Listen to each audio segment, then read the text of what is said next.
పూర్వమందు జరిగినదే ఇప్పుడు జరుగును, జరగబోవునది పూర్వమందు జరిగినదే. జాగ్రత్తగా గమనించింది. జరిగిపోయిన దానిని దేవుడు మరలా రప్పించును.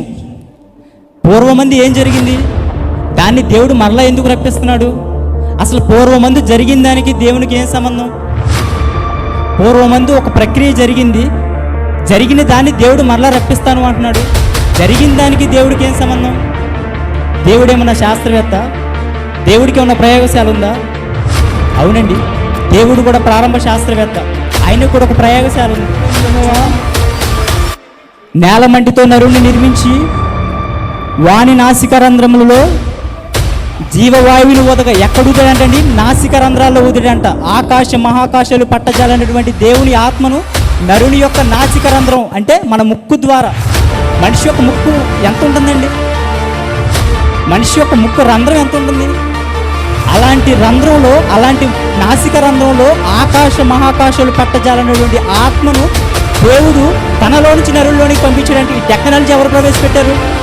మనిషి ఆఫ్టర్ ఆల్ చిన్న ఒక పరిమాణంలో నుంచి ఒక చిన్న కంటికి కనిపించిన పరిమాణాన్ని తీసుకుని మనిషి దేహంలోని ప్రవేశపెట్టి దీన్ని టెక్నాలజీ అంటే. ఆకాశ మహాకాశాలు పట్టజాలన్నటువంటి దేవుని ఆత్మను 6 అడుగులు మనిషి దేహంలోని ప్రవేశపెట్టింటే ఇదే టెక్నాలజీ. ఇది నానో టెక్నాలజీ కాదండి, ఇది గాడ్స్ టెక్నాలజీ. దేవుడే ప్రారంభించాడు. ప్రారంభ శాస్త్రవేత్త దేవుడే. ఇలా నా మాట అగ్ని వంటిది కాదా, బండను బద్దలు చేయు సుత్తె వంటిది కాదా? చాలండి, నా మాట అగ్ని వంటిది కాదంట దేవుడు చెప్తున్న మాట. దేవుడు మాట్లాడితే మనిషి బ్రతకలేడు. ఒకనాడు ఇశ్రాయేల్ అంతా కలిసి సీనాయి పర్వతం మీదకి వెళ్తుంటే దేవుడు పదాజ్ఞలు ఇచ్చేటప్పుడు మోషే మేము రాలేవు నీ ఎమ్మట, దేవుని స్వరం వింటే మేము చచ్చిపోతామని చెప్పారు.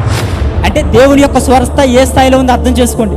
అంటే మనిషి వినలేనటువంటి స్వరాన్ని మనిషి కోసం తను నిర్మించినటువంటి తన తనయుల కోసం దేవుడు తన స్థాయిని ఏం చేశాడు? తగ్గించేశాడు. ఇంకో మాట చెప్పనండి, మన చేతిలో ఉన్నటువంటి 66 పుస్తకాలు దేవుని మాటలు కావంటారా? ఒకనాడు ఇశ్రాయేల్ వినలేనటువంటి స్వరాన్ని, మాటలను మనం ప్రతిరోజు ఈ 66 పుస్తకాల ద్వారా చదువుకోవట్లేదా? ఇవి దేవుడి మాటలు కాదంటారా? అంటే తను ప్రేమించిన పిల్లల కోసం దేవుడు తన స్థాయిని ఎంతగానో తగ్గించుకుంటాడండి. ఆకాశ మహాకాశాలు పట్టజాలన్నటువంటి ఆత్మను 6 అడుగుల దేహంలో ఇమించాడు. మనుషులు వినలేనటువంటి స్వరాన్ని పిల్లలు వినగలిగేలా దిగువ స్థాయికి గుసగుస శబ్దం పాటికి దిగిచ్చేసాడంటే ఇది టెక్నాలజీ కాదంటారా? మనుషులకు ప్రవేశపెట్టిన టెక్నాలజీయా? ఇది టెక్నాలజీయా? ప్రారంభ శాస్త్రవేత్త దేవుడేనండి. భూమి మీదకి ఏ టెక్నాలజీ వచ్చినా దానికి మూలం దేవుడేనండి. అది బోటనీ కానీ, జియాలజీ కానీ, ఖగోళ శాస్త్రం, ఏ శాస్త్రమైనా కానీ బైబిల్ నుంచి కాపీ కొట్టారు అని తాతయ్య గారు మనకి ఎన్నో సందర్భాల్లో సవాల్ చేశారు. తన ఎడంకాల కింద ఈ శాస్త్రాలను అన్నింటినీ అణిచేసాను, తొక్కిపెట్టని ఎన్నో సందర్భాల్లో చెప్పారు.